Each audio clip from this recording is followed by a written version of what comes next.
Hi, everyone. Thanks for tuning into this video about grief in the holidays. My name is Casey Kelahan, and I am a current Master of Social Work intern at Full Circle Grief Center in Richmond, Virginia.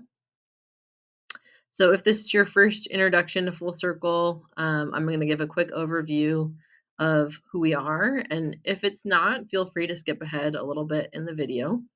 But essentially, Full Circle's mission is to provide bereavement support to children, adults, families, and communities in Central Virginia. And we do that by offering free support groups, both in person and virtually, providing individual counseling, offering community education, and community remembrance events. And some of those support groups that we offer include a perinatal loss support group, a suicide loss support group, a substance related loss support group, and then our hands on healing family support group that incorporates both children and caregivers. And then we have a few different virtual options as well.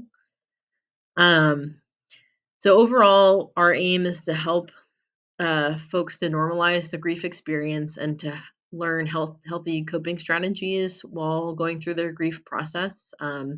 We also helped folks to develop peer support and decrease the sense of isolation, to increase communication between family and friends, and to help folks prepare for future losses and find ways to remember loved ones.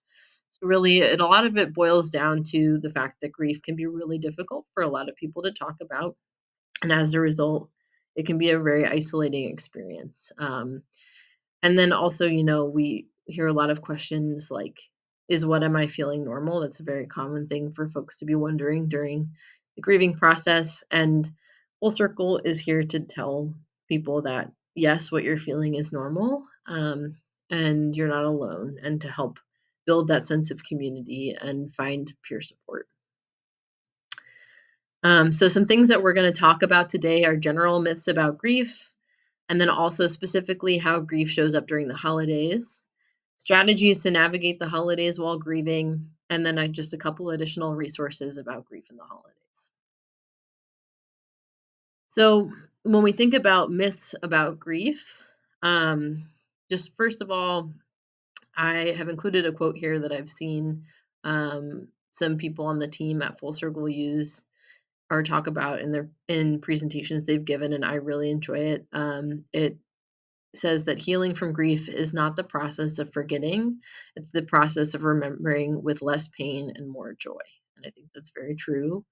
Um, One of the first big myths that I wanted to touch on was the idea that grief looks the same for everyone. I think that there are some stereotypical images that we have about what grief looks like. Um, And the truth is that it's very individualized and it's gonna look very different for each person, and that's true as well during the holiday season. Um, and then, the second major myth that I wanted to talk about is the idea of grief having linear stages. That's a really common one, especially because, of the well-known stages of grief model, and it's really important to know that that model was developed after studying people who have terminal diagnoses who are processing their own deaths. It wasn't meant to be applied to the bereaved or people who had lost someone. It's really interesting research. It's very important research. And also, it's important to remember that it wasn't meant for those who had lost someone else. And really, more commonly, we see the illustration that's here on this slide, um, as a better representation of what folks' grief experiences will look like. In that it can be all over the place and experiencing all sorts of different emotions, and thoughts, and having things come and go in waves, and having it be. I mean, there's a possibility of grief feeling just as strong sometimes years later as it did during the time that the loss was happening. Um, So it's important to keep that in mind. And then also that we have the myth of the goal of grieving to being to move on or to find closure. Um, Really, what we talk about more when we think about processing grief in a healthy way is the idea of moving forward or finding meaning. Um, And for many people, also maintaining a relationship to the person who has passed, however that looks for them. And, when I talk about meaning making or finding meaning, that looks very different for everyone. That might be through remembrance or things like establishing a scholarship in their honor or rededicating energy to relationships with living loved ones. I also want to be clear that it doesn't mean that we find a reason for the passing of our loved one. It's the process of learning how to live meaningfully in their absence. So we're going to talk a little bit about what that looks like during the holiday season, specifically during this video as well.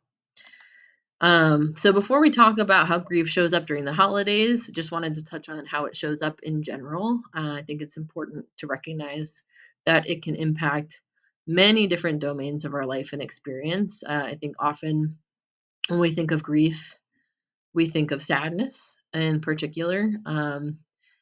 And also, it shows up in many different ways. So emotionally, there's many different emotions that can be attached to grief, all listed here, and all are normal. All are things that we see at our center, and all are things that folks experience during the grieving process. Mentally, it can be things like being more forgetful or disorganized, feeling detached, also, and and I think these things can come up, and folks don't necessarily connect them to the grieving process, but it's important to know that they can be. And they also impact behavior, maybe things like wanting to be around a lot of people, or withdrawing a little bit and wanting to be alone, or wanting to avoid things that remind us of the person. Spiritually, maybe impacting how we think about our relationship to our spirituality, or maybe it shifts a little bit what spirituality means to us, or brings up a lot of existential questions. Physically, it can even impact things like blood pressure changes, energy level, um, things like that. And of course, with the physical domain, if you're having concerning symptoms, always talk to a medical provider. But it's important to recognize that all of these different domains, including the physical, can be impacted by grief, because it can be surprising for folks. And then how grief shows up during the holidays specifically. It's really common for the holidays to be an especially difficult time for grievers since they're full of powerful memory triggers. They're specifically focused on tradition, and things that we do every year, right? And they're focused on celebration as well. So, I mean, those triggers can be things that activate any of our senses. So, sights, things that we see every year, decorations, lights, things like that. Um, Sounds, so music maybe that we listen to traditionally during the holidays, smells like food or candles, that we have out or that we're making during the holidays, tastes of that food or drink that are traditional, and then places that we go to only during the holidays or people that we see only during the holidays, right? Because we're occupying spaces that we may be used to sharing with the loved one who has passed, and being there without them can be a very activating experience. And some people also express that the outward celebratory nature of the holidays doesn't really match what they're feeling on the inside, and that's understandable too. And, how people respond to grief during the holidays, again, just like how grief is individual any time of the year, it's how people respond to grief during the holidays is highly individual. So, for example, some people might find comfort in those yearly traditions, and others might experience them as a secondary loss, meaning that, participating in them without a person who is normally sharing them with you might feel almost like another loss.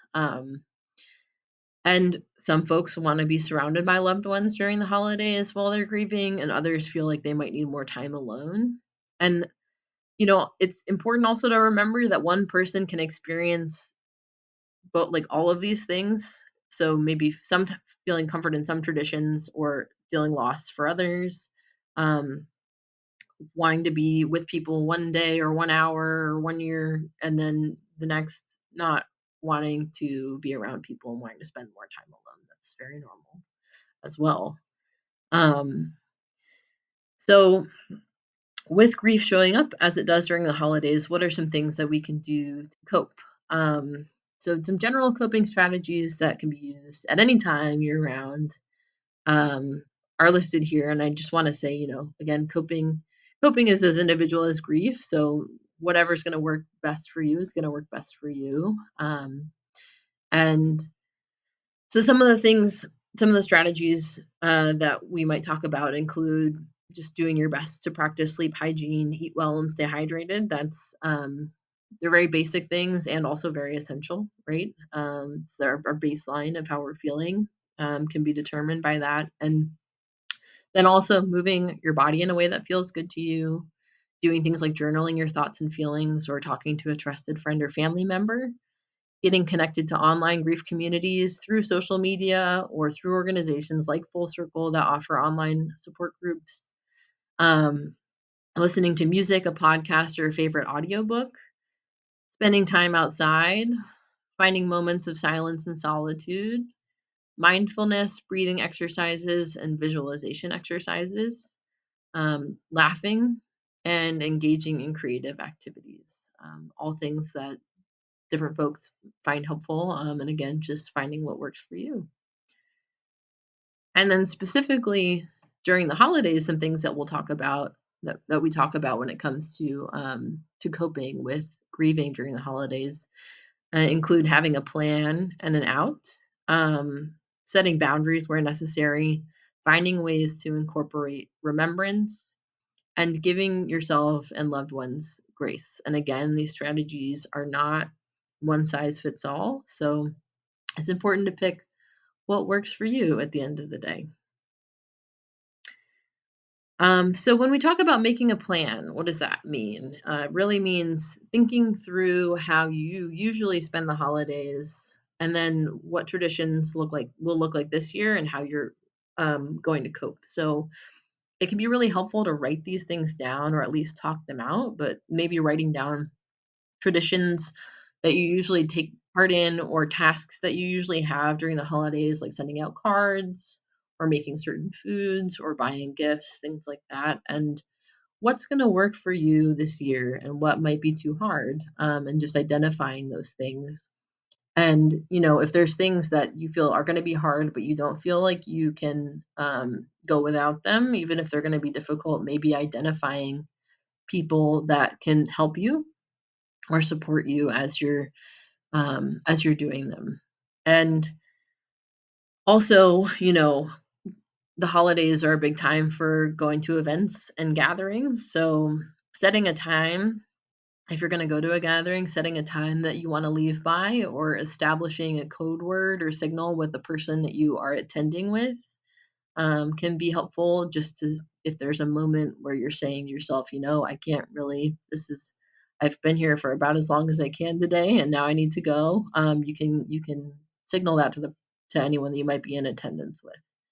Um, and then also identifying your support system and letting them know that you might need extra help um, that during this time of the year, and that can be family or friends, um, or sometimes folks might have a faith community, just people that you trust and are close to, that you can let them know that you might need a little bit of extra support right now. And then also using in the moment grounding strategies that work for you, that can be things like breathing exercises, and things like that, just in case if you're having those emotions come up, you know while you are in attendance at an event or something like that. And also planning for time to care for yourself and doing what you need to do, like you would on a regular day.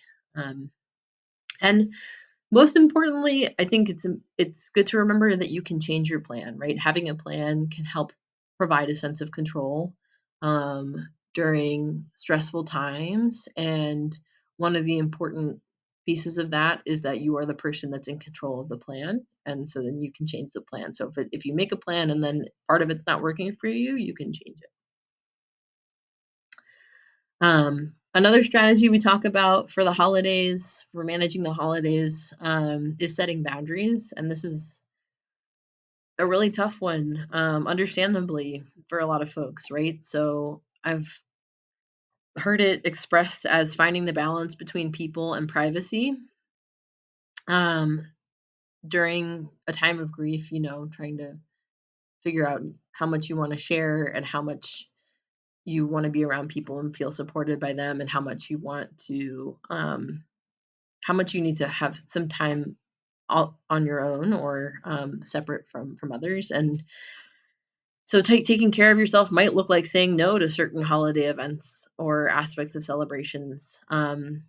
It might also look like not seeing everyone that you usually do during the holidays. And it's really, really difficult. And I want to name that, but it's important to give yourself permission to say no. It takes a lot of energy to be with people and to face something as sentimental as a holiday while you're grieving. So remembering this is really important. And also, ultimately at the end of the day, um, no is a full sentence, right? So it's again very difficult, but you also don't have to justify your decisions to other people if that feels too vulnerable for you. Not everyone.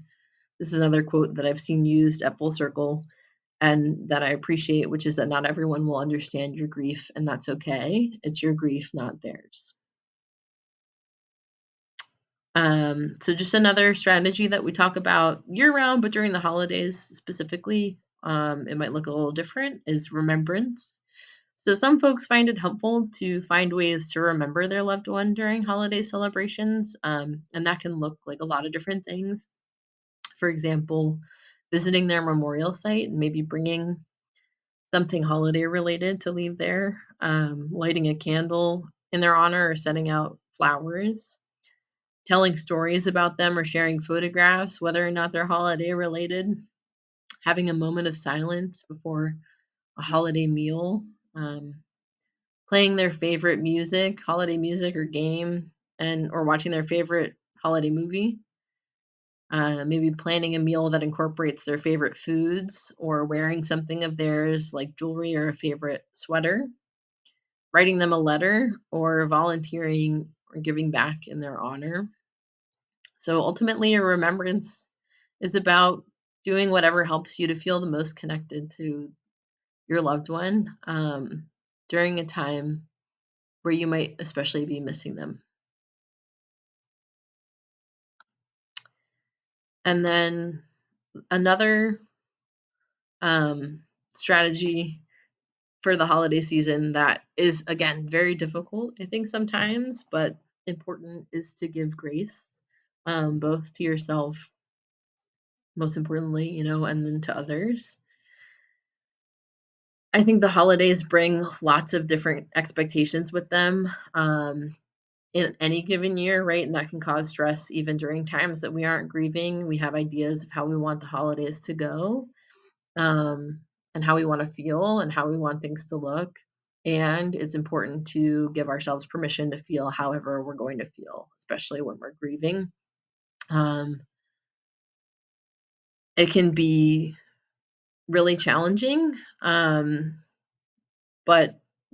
it's important for us to understand that what we can do during a year that we're experiencing grief might look different from years that in the past, and that every year probably is going to look different, and that pacing ourselves can be helpful, and that allowing ourselves to feel all of the feelings that we're going to feel um, is important to healing. And when I say that, I don't just mean the sadness or the grieving, but also having fun and laughing and enjoying our time during the holidays, because it can be difficult to grapple with feeling joy when we're also missing someone, right? But I think it's important and okay to to allow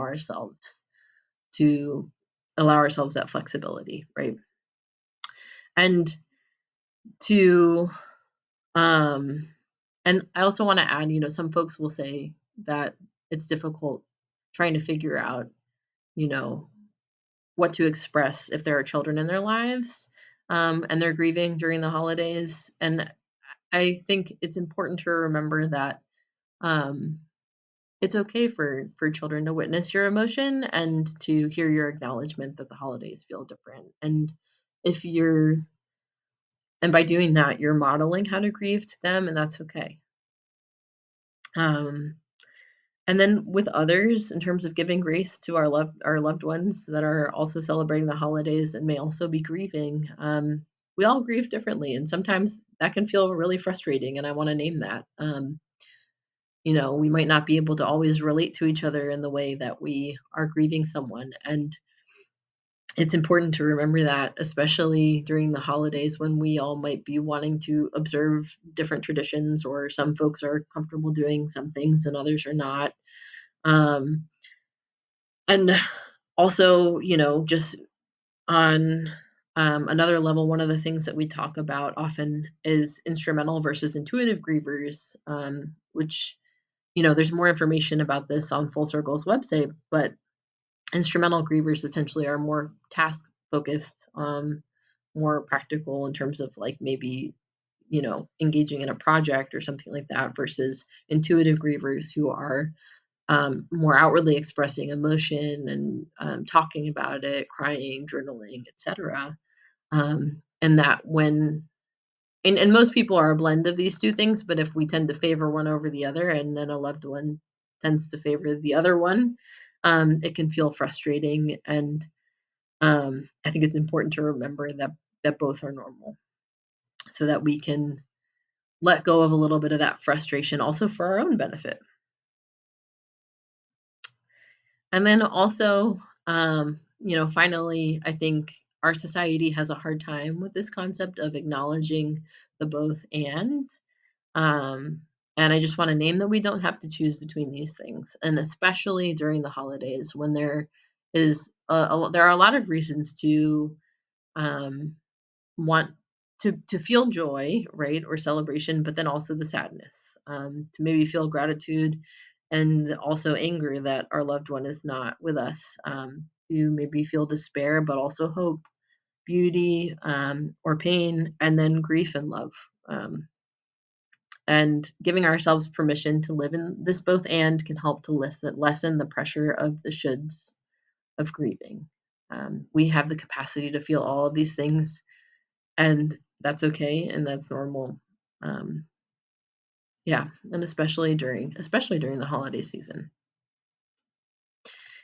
So if you're watching this video before December 14th, 2023, I just want to put out there that Full Circle is having a holiday circle of remembrance on the 14th at 6:30 at our center. So please feel free to come and join us. You will get cookies and hot chocolate, and it's just a beautiful sense of community. There will be a candle lighting event to honor and remember your loved one. And if you're watching this video at another time, please, I encourage you to check out Full Circle's website. It's fullcirclegc.org, just to look and see what other events might be going on right now. And then another organization that I like to plug is What's Your Grief. Their website is whatsyourgrief.com, and they often have good posts and sometimes even webinars that relate to grieving during the holidays. So it's another helpful resource. And then just a couple of final thoughts. This quote on the left, I think, is just a great, it encompasses the experience of grief, and something that is really important that for grievers to have, which is witnessing. So the quote is, each person's grief is as unique as their fingerprint, but what everyone has in common is that no matter how they grieve, they share a need for their grief to be witnessed. That doesn't mean needing someone to try to lessen it or reframe it for them. The need is for someone to be fully present to the magnitude of their loss without trying to point out the silver lining. That's David Kessler. And then on the other side here, just an illustration of, I think we tend to, or societally, right, people tend to believe that grief shrinks over time, but what really happens is that we grow around our grief, right? Um, as we go through our lives, as we move year to year from holiday season to holiday season, our grief isn't necessarily going to shrink, it's going to be with us. And also we find ways to grow around it and to shift um, how we do things like holiday traditions to fit whatever we need at the time. So, thank you for tuning in to this video, and I hope that you all can find ways to take care of yourselves with the holidays coming up. Um, and yeah, be well. Thanks again, and take care.